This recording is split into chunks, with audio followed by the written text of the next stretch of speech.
Anne of Green Gables by Lucy Maud Montgomery. Chapter 15. A Tempest in the School Teapot. "What a splendid day," said Anne, drawing a long breath. "Isn't it good just to be alive on a day like this? I pity the people who aren't born yet for missing it. They may have good days, of course, but they can never have this one. And it's splendider still to have such a lovely way to go to school by, isn't it?" "It's a lot nicer than going round by the road. That is so dusty and hot," said Diana practically, peeping into her dinner basket and mentally calculating if the 3 juicy, toothsome raspberry tarts reposing there were divided among 10 girls, how many bites each girl would have. The little girls of Avonlea school always pooled their lunches, and to eat 3 raspberry tarts all alone, or even to share them only with one's best chum, would have forever and ever branded as awful mean the girl who did it. And yet, when the tarts were divided among 10 girls, you just got enough to tantalize you. The way Anne and Diana went to school was a pretty one. Anne thought those walks to and from school with Diana couldn't be improved upon even by imagination. Going round by the main road would have been so unromantic, but to go by Lover's Lane and Willowmere and Violet Vale and the Birch Path was romantic if ever anything was. Lover's Lane opened out below the orchard at Green Gables and stretched far up into the woods to the end of the Cuthbert farm. It was the way by which the cows were taken to the back pasture and the wood hauled home in winter. Anne had named it Lover's Lane before she had been a month at Green Gables. "Not that lovers ever really walk there," she explained to Marilla, "but Diana and I are reading a perfectly magnificent book, and there's a Lover's Lane in it, so we want to have one too. And it's a very pretty name, don't you think? So romantic. We can imagine the lovers into it, you know. I like that lane because you can think out loud there without people calling you crazy." Anne, starting out alone in the morning, went down Lover's Lane as far as the brook. Here Diana met her, and the 2 little girls went on up the lane under the leafy arch of maples. "Maples are such sociable trees," said Anne. "They're always rustling and whispering to you," until they came to a rustic bridge. Then they left the lane and walked through Mr. Barry's back field and past Willowmere. Beyond Willowmere came Violet Vale, a little green dimple in the shadow of Mr. Andrew Bell's big woods. Of course, there are no violets there now, Anne told Marilla, but Diana says there are millions of them in spring. Oh, Marilla, can't you just imagine you see them? It actually takes away my breath. I named it Violet Vale. Diana says she never saw the beat of me for hitting on fancy names for places. It's nice to be clever at something, isn't it? But Diana named the Birch Path. She wanted to, so I let her, but I'm sure I could have found something more poetical than plain Birch Path. Anybody can think of a name like that. But the Birch Path is one of the prettiest places in the world, Marilla." It was. Other people besides Anne thought so when they stumbled on it. It was a little, narrow, twisting path, winding down over a long hill straight through Mr. Bell's woods, where the light came down sifted through so many emerald screens that it was as flawless as the heart of a diamond. It was fringed in all its length with slim young birches, white-stemmed and lissom-boughed. Ferns and starflowers and wild lilies of the valley and scarlet tufts of pigeonberries grew thickly along it. And there was always a delightful spiciness in the air, and music of bird calls and the murmur and laugh of woodwinds in the trees overhead. Now and then you might see a rabbit skipping across the road if you were quiet, which, with Anne and Diana, happened about once in a blue moon. Down in the valley the path came out to the main road, and then it was just up the spruce hill to the school. The Avonlea school was a whitewashed building, low in the eaves and wide in the windows, furnished inside with comfortable, substantial, old-fashioned desks that opened and shut, and were carved all over their lids with the initials and hieroglyphics of 3 generations of school children. The schoolhouse was set back from the road, and behind it was a dusky fir wood and a brook where all the children put their bottles of milk in the morning to keep cool and sweet until dinner hour. Marilla had seen Anne start off to school on the first day of September with many secret misgivings. Anne was such an odd girl. How would she get on with the other children? And how on earth would she ever manage to hold her tongue during school hours? Things went better than Marilla feared, however. Anne came home that evening in high spirits. "I think I'm going to like school here," she announced. "I don't think much of the master, though. He's all the time curling his mustache and making eyes at Prissy Andrews. Prissy's grown up, you know. She's 16 and she's studying for the entrance examination into Queen's Academy at Charlottetown next year. Tilly Boulter says the master is dead gone on her. She's got a beautiful complexion and curly brown hair, and she does it up so elegantly. She sits in the long seat at the back, and he sits there too, most of the time, to explain her lessons, he says. But Ruby Gillis says she saw him writing something on her slate, and when Prissy read it she blushed as red as a beet and giggled. And Ruby Gillis says she doesn't believe it had anything to do with the lesson." "Anne Shirley, don't let me hear you talking about your teacher in that way again," said Marilla sharply. "You don't go to school to criticize the master. I guess he can teach you something, and it's your business to learn. And I want you to understand right off that you are not to come home telling tales about him. That is something I won't encourage. I hope you were a good girl." "Indeed I was," said Anne comfortably. "It wasn't so hard as you might imagine either. I sit with Diana. Our seat is right by the window and we can look down to the Lake of Shining Waters. There are a lot of nice girls in school, and we had scrumptious fun playing at dinner time. It's so nice to have a lot of little girls to play with, but of course I like Diana best and always will. I adore Diana. I'm dreadfully far behind the others. They're all in the 5th book and I'm only in the 4th. I feel that it's kind of a disgrace. But there's not one of them has such an imagination as I have, and I soon found that out. We had reading and geography and Canadian history and dictation today. Mr. Phillips said my spelling was disgraceful, and he held up my slate so that everybody could see it all marked over. I felt so mortified, Marilla. He might have been politer to a stranger, I think. Ruby Gillis gave me an apple, and Sophia Sloane lent me a lovely pink card with "May I see you home" on it. I'm to give it back to her tomorrow. And Tilly Boulter let me wear her bead ring all the afternoon. Can I have some of those pearl beads off the old pincushion in the garret to make myself a ring? And oh, Marilla, Jane Andrews told me that Minnie MacPherson told her that she heard Prissy Andrews tell Sarah Gillis that I had a very pretty nose. Marilla, that is the first compliment I have ever had in my life, and you can't imagine what a strange feeling it gave me. Marilla, have I really a pretty nose? I know you'll tell me the truth." "Your nose is well enough," said Marilla shortly. Secretly she thought Anne's nose was a remarkably pretty one, but she had no intention of telling her so. That was 3 weeks ago, and all had gone smoothly so far. And now, this crisp September morning, Anne and Diana were tripping blithely down the birch path, two of the happiest little girls in Avonlea. "I guess Gilbert Blythe will be in school today," said Diana. "He's been visiting his cousins over in New Brunswick all summer, and he only came home Saturday night. He's awfully handsome, Anne, and he teases the girls something terrible. He just torments our lives out." Diana's voice indicated that she rather liked having her life tormented out than not. "Gilbert Blythe?" said Anne. "Isn't it his name that's written up on the porch wall with Julia bells and a big 'Take Notice' over them?" "Yes," said Diana, tossing her head, "but I'm sure he doesn't like Julia Bell so very much. I've heard him say he studied the multiplication table by her freckles."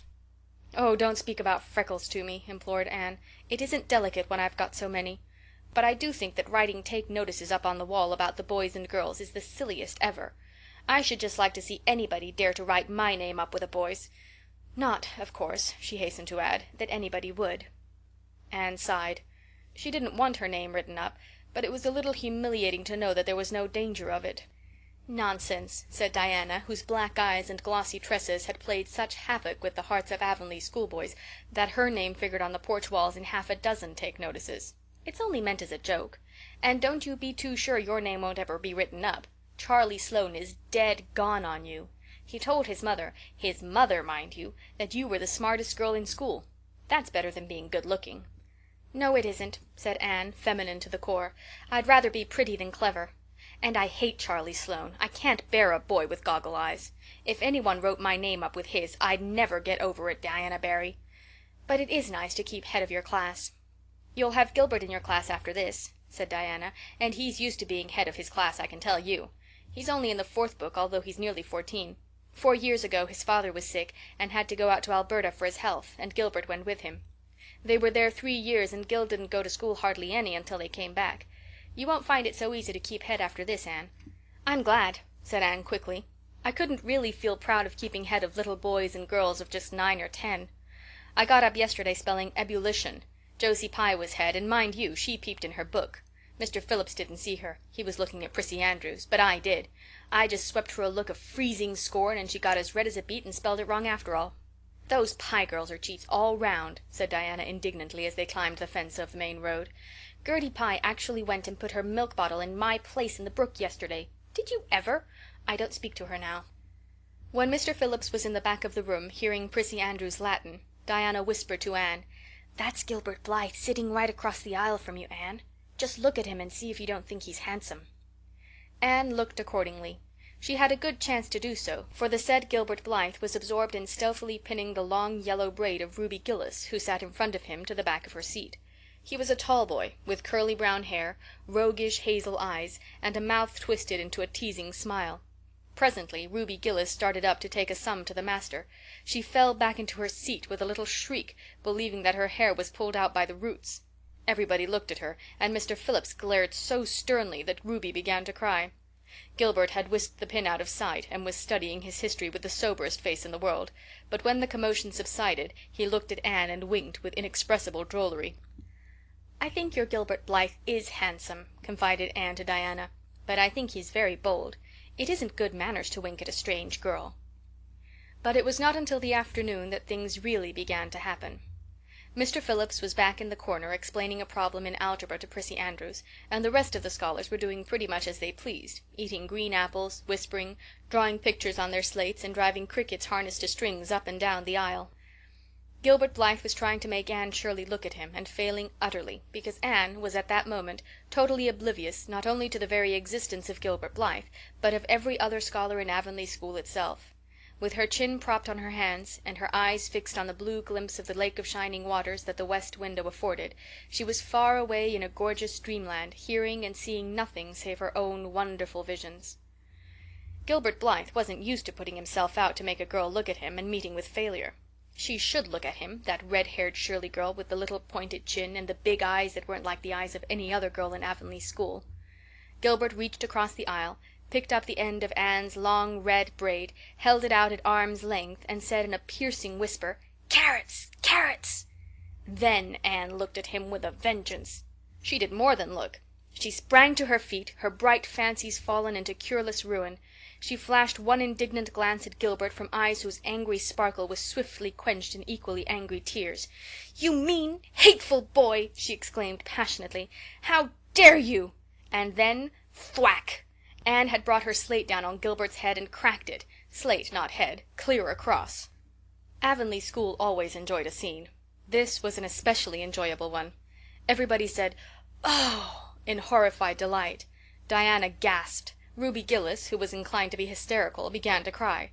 Tommy Sloane let his team of crickets escape him altogether while he stared open-mouthed at the tableau. Mr. Phillips stalked down the aisle and laid his hand heavily on Anne's shoulder. "Anne Shirley, what does this mean?" he said angrily. Anne returned no answer. It was asking too much of flesh and blood to expect her to tell before the whole school that she had been called carrots. Gilbert it was who spoke up stoutly. "It was my fault, Mr. Phillips. I teased her." Mr. Phillips paid no heed to Gilbert. "I am sorry to see a pupil of mine displaying such a temper and such a vindictive spirit," he said in a solemn tone, as if the mere fact of being a pupil of his ought to root out all evil passions from the hearts of small imperfect mortals. "Anne, go and stand on the platform in front of the blackboard for the rest of the afternoon." Anne would have infinitely preferred a whipping to this punishment, under which her sensitive spirit quivered as from a whiplash. With a white, set face she obeyed. Mr. Phillips took a chalk crayon and wrote on the blackboard above her head, "Anne Shirley has a very bad temper. Anne Shirley must learn to control her temper," and then read it out loud, so that even the primer class, who couldn't read writing, should understand it. Anne stood there the rest of the afternoon with that legend above her. She did not cry or hang her head. Anger was still too hot in her heart for that, and it sustained her amid all her agony of humiliation. With resentful eyes and passion-red cheeks she confronted alike Diana's sympathetic gaze and Charlie Sloane's indignant nods and Josie Pye's malicious smiles. As for Gilbert Blythe, she would not even look at him. She would never look at him again. She would never speak to him. When school was dismissed, Anne marched out with her red head held high. Gilbert Blythe tried to intercept her at the porch door. "I'm awfully sorry I made fun of your hair, Anne," he whispered contritely. "Honest I am. Don't be mad for keeps now." Anne swept by disdainfully, without look or sign of hearing. "Oh, how could you, Anne?" breathed Diana as they went down the road, half reproachfully, half admiringly. Diana felt that she could never have resisted Gilbert's plea. "I shall never forgive Gilbert Blythe," said Anne firmly. "And Mr. Phillips spelled my name without an E, too. The iron has entered into my soul, Diana." Diana hadn't the least idea what Anne meant, but she understood it was something terrible. "You mustn't mind Gilbert making fun of your hair," she said soothingly. "Why, he makes fun of all the little girls. He laughs at mine because it is so black. He's called me a crow a dozen times, and I never heard him apologize for anything before either." "There's a great deal of difference between being called a crow and being called carrots," said Anne with dignity. "Gilbert Blythe has hurt my feelings excruciatingly, Diana." It is possible the matter might have blown over without more excruciation if nothing else had happened. But when things begin to happen they are apt to keep on. Avonlea scholars often spent noon hour picking gum in Mr. Bell's spruce grove, over the hill and across his big pasture field. From there they could keep an eye on Eben Wright's house, where the master boarded. When they saw Mr. Phillips emerging therefrom, they ran for the schoolhouse, but the distance being about 3 times longer than Mr. Wright's lane, they were very apt to arrive there, breathless and gasping, some 3 minutes too late. On the following day Mr. Phillips was seized with one of his spasmodic fits of reform, and announced before going home to dinner that he should expect to find all the scholars in their seats when he returned. Anyone who came in late would be punished. All the boys and some of the girls went to Mr. Bell's spruce grove as usual, fully intending to stay only long enough to pick a chew. But spruce groves are seductive and yellow nuts of gum beguiling. They picked and loitered and strayed, and as usual the first thing that recalled them to a sense of the flight of time was Jimmy Glover shouting from the top of a patriarchal old spruce, "Master's coming!" The girls, who were on the ground, started first and managed to reach the schoolhouse in time, but without a second to spare.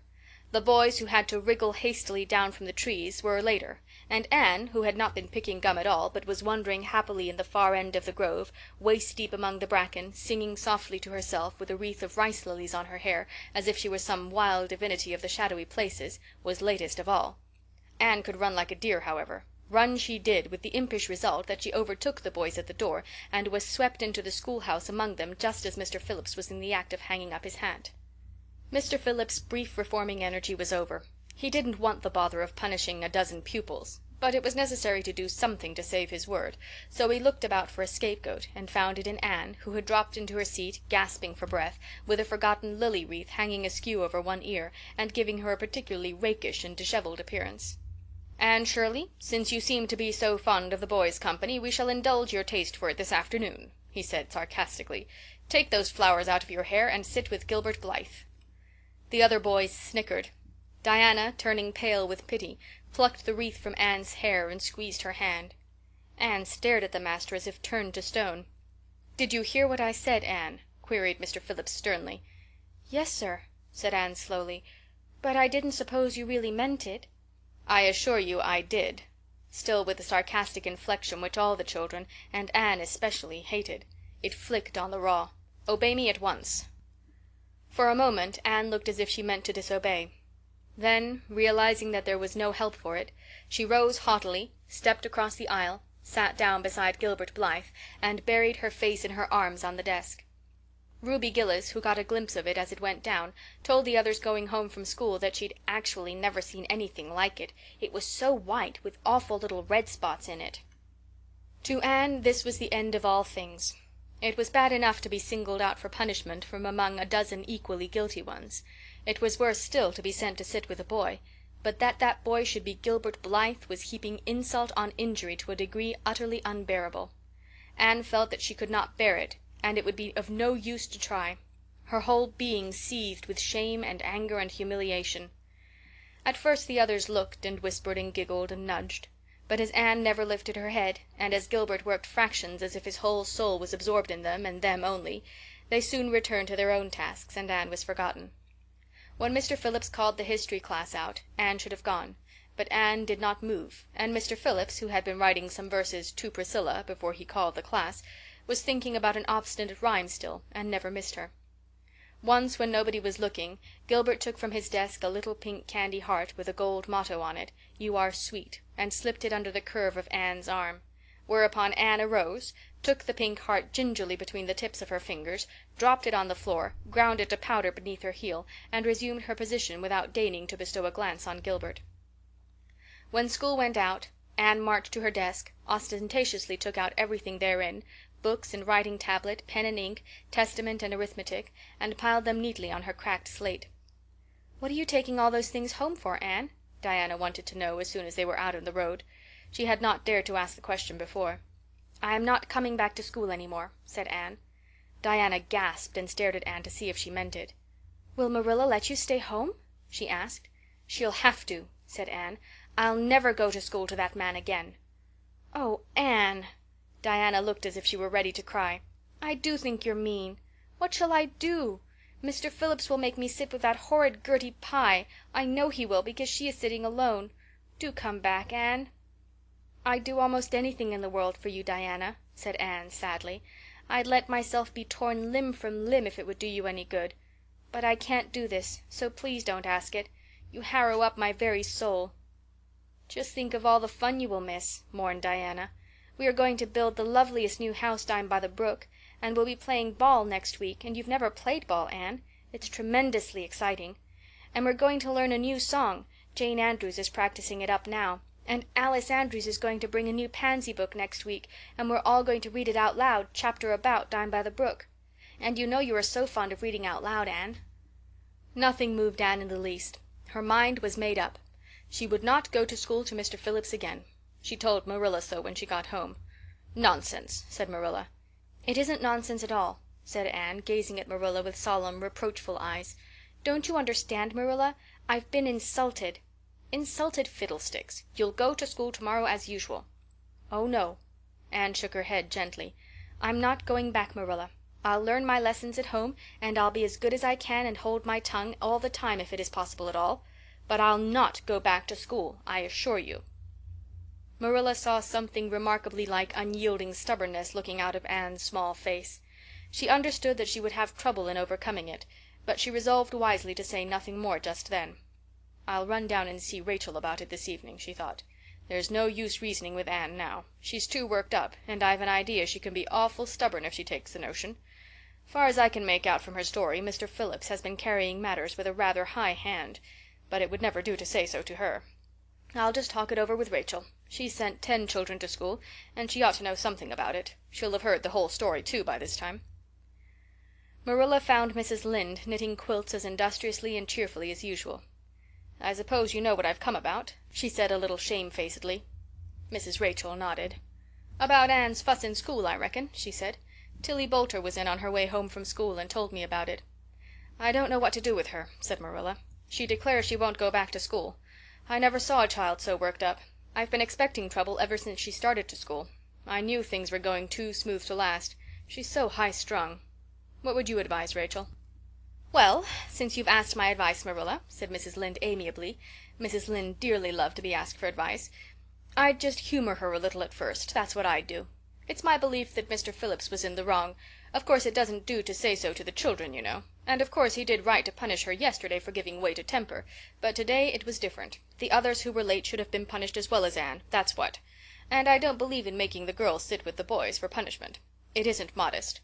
Tilly Boulter was real indignant. She took Anne's part right through and said all the scholars did too. Anne seems real popular among them somehow. I never thought she'd take with them so well." "Then you really think I'd better let her stay home?" said Marilla in amazement. "Yes. That is, I wouldn't say school to her again until she said it herself. Depend upon it, Marilla, she'll cool off in a week or so and be ready to go back of her own accord, that's what.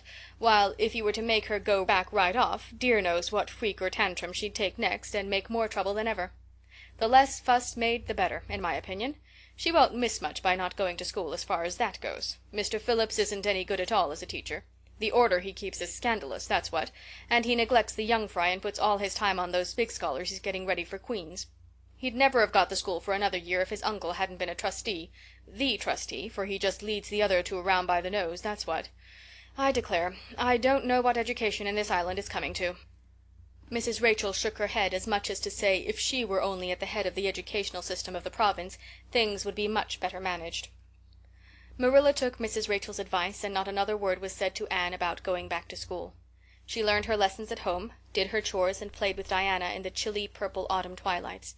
But when she met Gilbert Blythe on the road or encountered him in Sunday school, she passed him by with an icy contempt that was no whit thawed by his evident desire to appease her.